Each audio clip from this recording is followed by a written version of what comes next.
Hello and welcome to PowerDrift Quickies, where we get you information quick and easy. I'm in Mumbai at a Yamaha event, which does not happen quite frequent, but when they do come in, they come in hot. And today is one such day. They have launched two products, unveiled two products for the Indian market. We'll get right into the details, starting off with a motorcycle that so many of you guys were waiting for a very long time. Ladies and gentlemen, this is the Yamaha XSR155. It's the third motorcycle that's based on the 155cc platform that is being shared by the R15 and the MT15. So in a sense, it uses the same engine as the other two motorcycles. In fact, the power, the torque figures, everything, all the maps are exactly the same as what I'm being told. However, there are a few things that are different for this motorcycle. Before I get on to that, let me also tell you that the mainframe continues to remain the same. But because this is a neo-retro motorcycle, the subframe has been designed differently for this bike. The suspension tuning is going to be different from the motorcycles that you have seen in this portfolio. The headlamp, the look, obviously all of that is different. There's one thing that Yamaha did explain, and that is the handlebar. It's interesting because the XSR is a motorcycle that's sold abroad, but for the Indian market, the handlebar has been tweaked for a more comfortable riding posture. I'm going to quickly hop onto the motorcycle and show you what this looks like ergonomically. I would also like to tell you that this just feels like a super duper light motorcycle, obviously very comfortable in terms of its ergonomic posture.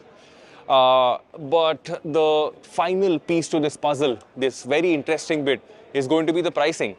Rupees 1.49 lakh, that's an introductory price tag. We don't know for how long this introductory price tag is going to go on for.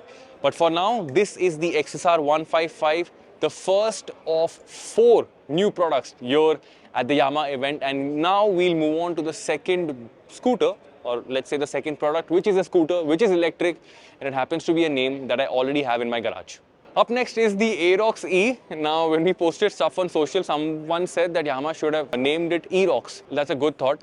Well, Jehan is trying to figure out the charger options, and we'll get to that in a bit. But this essentially is the Aerox in its electric form. I know it looks pretty similar from a silhouette standpoint, but there are changes obviously because at the end of the day, it is electric.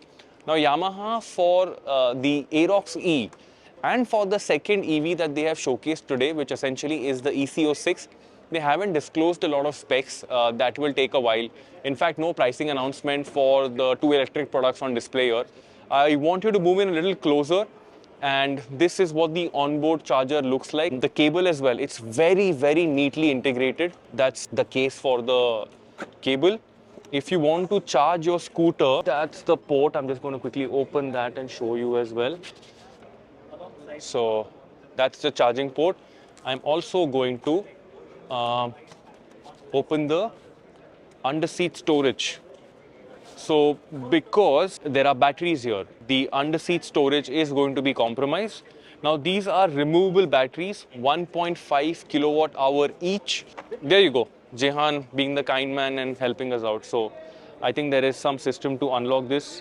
Yeah, there you go. But that is just the battery indicator. Yeah, we're just trying to figure out how all of this is functioning, but this is what the under-seat storage looks like. Like I said, there are no clear details yet. Now, as far as the frame goes, there are modifications to the frame because they had to get the batteries in place and they had to figure out some kind of storage solution with the center channel as well. The display is all digital. There are 3 riding modes. There's a reverse mode. There's a traction control. So all the basics that you would want from an electric scooter in today's day and age, that's pretty much sorted with the Aerox-E. Pricing will be announced in the first quarter of 2026. So there's still a lot of time. Considering how expensive the Aerox is, I don't know what the price tag of this product is going to be like. But there are products from other Japanese manufacturers in the market today. So my expectation is that Yamaha would try to get close to that space, at least to be super, super competitive. But that's the story of the Aerox-E today. And now we move on to the second electric product that Yamaha has on display here. This one's called the EC06. Now back in 2024, Yamaha Global made a significant investment in the company River. We have seen the product Indy. I'm sure some of you guys have also experienced that product. And at first glance, it will remind you of the River Indy in so many ways. But when you move closer, you will see differences. Now, when we asked the brand if there's been some sort of inspiration, some sort of part sharing, they were very, very surprised at that question because they completely deny it. Obviously, when you look at smaller details like the display, the handlebar, you will see that it does look familiar. The suspension, the wheels, in fact, the overall frame as well. I'm not saying it's a Control-C, Control-V, but definitely some sort of inspiration because Yamaha invested in technology, reverse technology, and that's what we're getting to see here in the form of a product. Just like the Aerox, no specs, but no full specs rather. I have a couple of things that I can share with you. This is going to be a fixed battery pack. Claimed range is going to be about 160 kilometers. It should have riding modes, reverse mode, all the basics should be in place. This as well is going to, the pricing for the EC06 is going to be announced sometime in the first quarter of 2026. But that's the second EV that we have here from Yamaha, the Aerox and now the EC06. And the final product that we have here is the FZ-Rave. It's a strange name, the Rave. I find that strange for some reason, but anyway, there's not a lot going on with this motorcycle.